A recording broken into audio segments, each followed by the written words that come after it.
মায়াবানী নিশা আজি অমানিশা হ'ল, পঞ্চভূতত বিলীন হ'ল জুবিনদাৰ নশ্বৰ দেহ।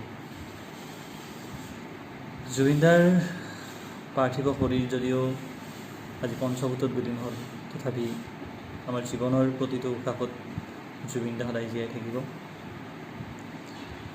সামাজিক মাধ্যমত বহুতেই নিজৰ নিজৰ মত দাঙি ধৰিছে যে জুবিনদাক আমি কেনেদৰে জীয়াই ৰাখিম, আমাৰ মাজত জুবিনদাৰ সৃষ্টিৰাজি কেনেদৰে জীয়াই থাকিব আমাৰ মাজত, তাক লৈ বহুতেই চিন্তা চৰ্চা কৰিছে কেনেধৰণে ৰাখিব লাগিব। জুবিনদাৰ যদিও আজি পঞ্চভূতত বিলীন হ'ল, কিন্তু তেওঁৰ চিন্তাধাৰা, তেওঁৰ যি কলা সংস্কৃতিৰ প্ৰতি যি অৱদান, তেওঁৰ যি সৃষ্টি, এই সৃষ্টি এটা প্ৰজন্মৰ পৰা আন এটা প্ৰজন্মলৈ সদায় সোঁৱৰাই থাকিম আৰু সোঁৱৰাই থাকিব লাগিব। জুবিনদাই আজি যি জাতি ধৰ্ম নিৰ্বিশেষে যি এক সমন্বয়ৰ যাত্ৰা, যি এক সমন্বয়ৰ সেতু গঢ়ি থৈ গ'ল, সেয়া আমি সকলোৱে দেখিলোঁ। আৰু এই সমন্বয়ৰ সেতুৰ জৰিয়তে যি একতাৰ এনাজৰী তেওঁ দি থৈ গ'ল, এই একতাৰ এনাজৰী সদায় মজবুত হৈ থাকক।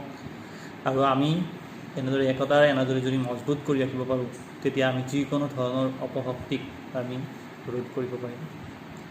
ইয়াত কোনো ধৰণৰ নেতিবাচক চিন্তাধাৰা নানি আমি এক ইতিবাচক চিন্তাধাৰাৰে এক যোগাত্মক বিশ্লেষণ কৰি আগবাঢ়িব লাগিব। তেতিয়াহে জুবিনদাৰ লগত যি অন্যায় হ'ল, অনাগত দিনত আমি সেই অপশক্তিসমূহক ৰোধ কৰিব পাৰিম একতাৰ এনাজৰীৰে। সেয়ে মই সকলোৰে অনুৰোধ জনাওঁ, আপোনালোকে নেতিবাচক চিন্তাধাৰা ত্যাগ কৰি ইতিবাচক মনোভাৱ লৈ আমি একতাৰ এনাজৰীৰে আগবাঢ়ি যাওঁ। আৰু জুবিনদাৰ এই আজি শেষ পৰ্যায়ৰ পৰা জুবিনদাৰ যি সত্তাৰ আজি শেষ হ'ল, কিন্তু আমি সত্তাটোক বজাই ৰাখিব লাগিব, সত্তাক জীয়াই ৰাখিব লাগিব। আৰু এই সত্তাটোক জীয়াই ৰখাৰ কাৰণে মই আপুনি সকলোৰে অৱদান থাকিব লাগিব। তেতিয়াহে আমি তেখেতক জীয়াই ৰাখিব পাৰিম। ধন্যবাদ।